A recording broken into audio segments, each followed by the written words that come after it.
Hi, welcome to Breadonomics. In this video, I'm going to break down the multiple choice questions from the 2024 external exam for economics. Let's begin with some multiple choice strategies. I find that the questions tend to fall into four categories. Number one, economic theory and understanding.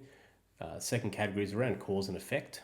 Three is analysis, and number four is decision. Often analysis and decision tends to come together based on using data and economic information. Identify your area of theory and apply the theory to the question context. So first of all, especially with the exam being primarily around economic management, identify whether it's a monetary policy, fiscal policy, or micro reform question to begin. Look for guiding terms in the question stem. I've underlined those in the breakdown of the next questions in orange, so keep your eye on those throughout the video. Eliminate completely incorrect answers first. We tend to find that in these questions, there's two that are very close in terms of being potentially correct. Then there's often one which is just completely wrong, and one which may have some plausibility, but will have some, like the cause and effect will be back to front or something like that. Try and make sure you get the completely non-plausible ones out of the way really quickly. Identify your precise economic terminology to help you distinguish between two very likely answers. Don't get caught up for too long on one question. Don't turn yourself inside out trying to figure out that one question. It's only worth 1 mark. Think about what else you could be doing on your paper.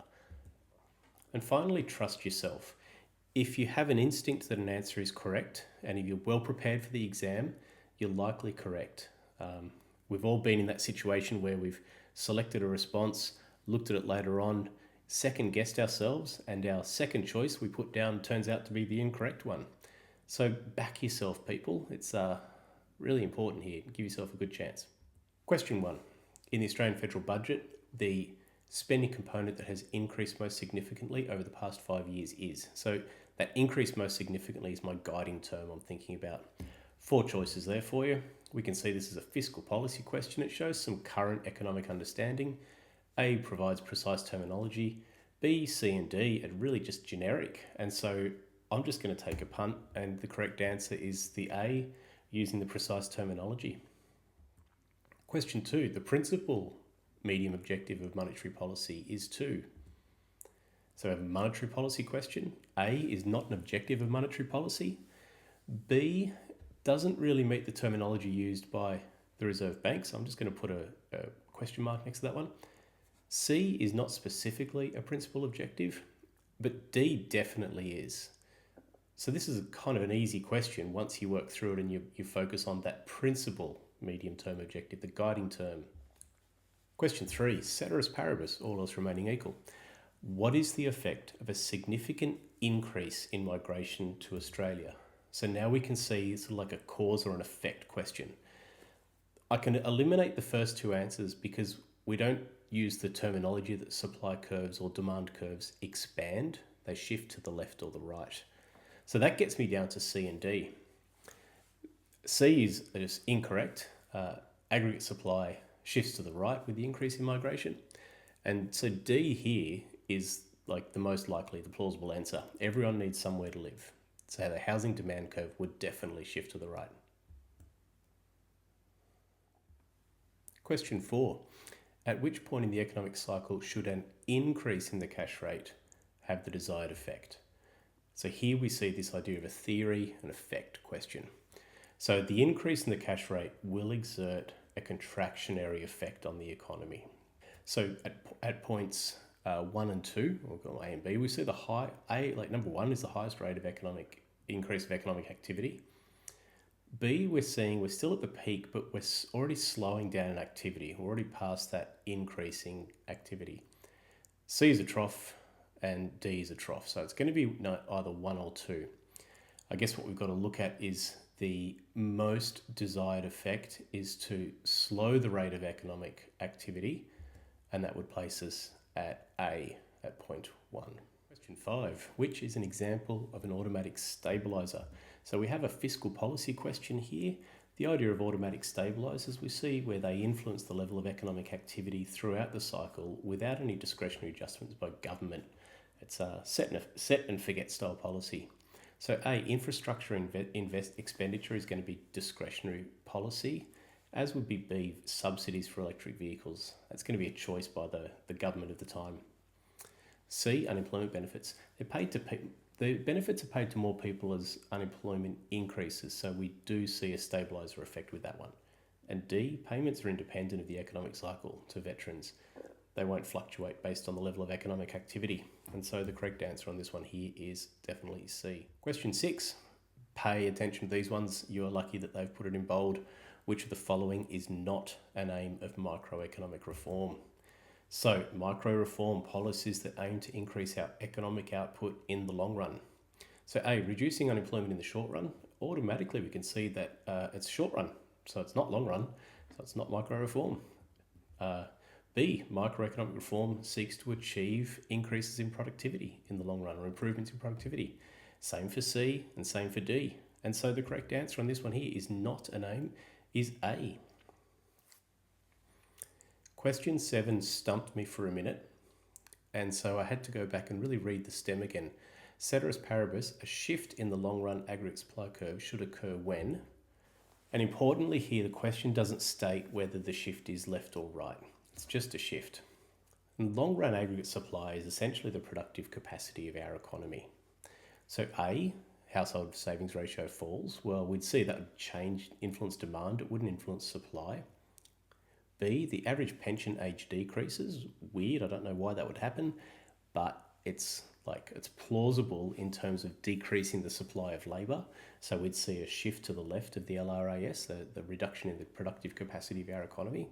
C, median household income increases. Once again, demand side. And D is no change. So the correct answer here is B. Question 8 was also a tough one, until once again I looked for the guiding terms. The Australian government is aiming to achieve sustainable budgets over time. Which factor makes this challenging? And as I thought through this question, this fiscal policy question, I thought over time feels like structural or long run to me. So A, heavy reliance on direct taxation. Well, maybe, but there's always changes with the economic cycle, and that's a short run effect. So it's kind of, I'm going to give it 50-50.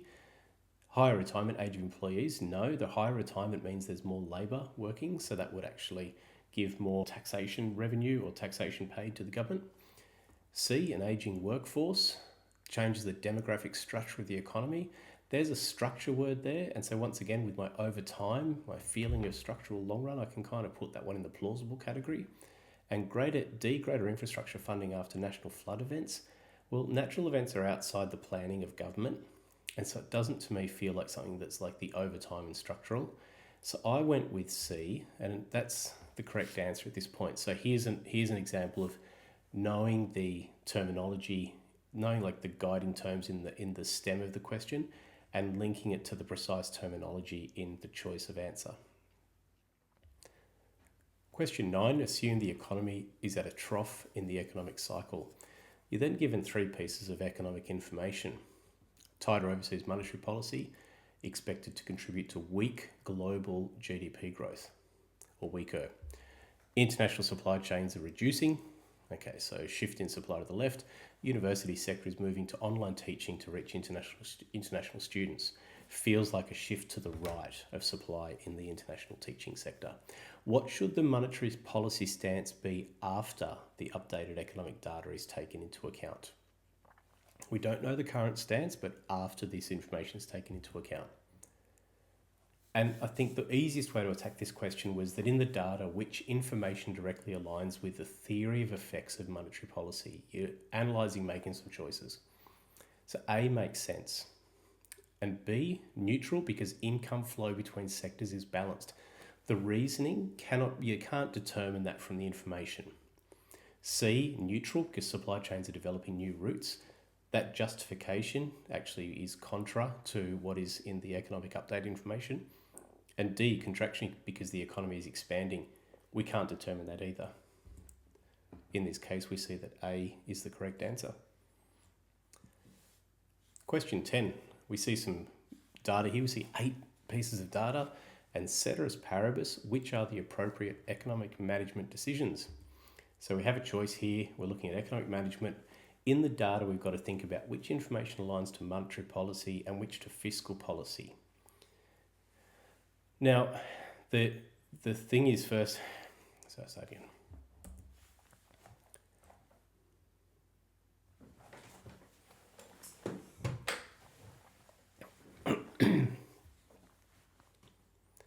Question 10. Assume this data represents an economy similar to Australia's. We've got 8 data sets available. And ceteris paribus, which are the appropriate economic management decisions? You'll note they all have monetary policy first and then fiscal policy second, and monetary policy only has 2 choices, contractionary or neutral. In the data, first of all, figure out which information aligns to monetary policy and then to fiscal policy. So we need to look at the monetary policy information. We see that underlying inflation and headline inflation is well above expected sort of our targets. And also the wage price index, the wages growth there is quite high and unemployment is quite low, quite close to the NAIRU. So the monetary policy stance at this point should be contractionary. And then the question from there is what should be the fiscal policy stance? Because we've now only got 2 options in A or B. Should it be expansionary or should it be neutral? Given the low rate of unemployment close to the NAIRU, given that there is wages growth, I'd probably suggest that at this point a fiscal policy neutral stance would be most appropriate. And that was the correct answer. So there you have it. 10 multiple choice from the 2024 exam. Just leave the strategies up here for a minute, have another look through them. Use them, especially I find the guiding terms in the question stem really useful to help yourself, but above all, trust yourself. I hope this video was helpful. If you've got any comments or questions, please leave them below. Give me a thumbs up, recommend them to a friend who's also doing the exam, and all the best with your preparation for upcoming exams. Thanks everyone, bye.